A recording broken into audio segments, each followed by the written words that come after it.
So I've been getting a lot of questions specifically regarding the Fed rate reduction and how it relates to interest rates. I want to talk about that for just a minute because we got a bunch of calls saying, hey, rates are down, good stuff.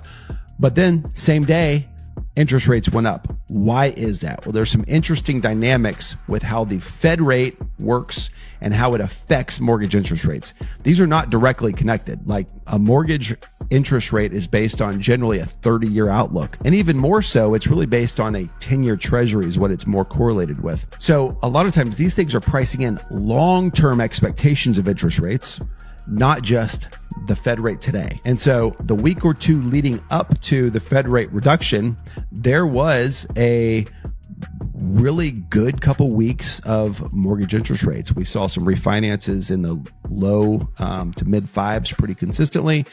And then the Fed rate reduction happened and rates actually trickled up just a hair because they had already been priced in. They kind of had that expectation. Oh, this is it. And they settled back in.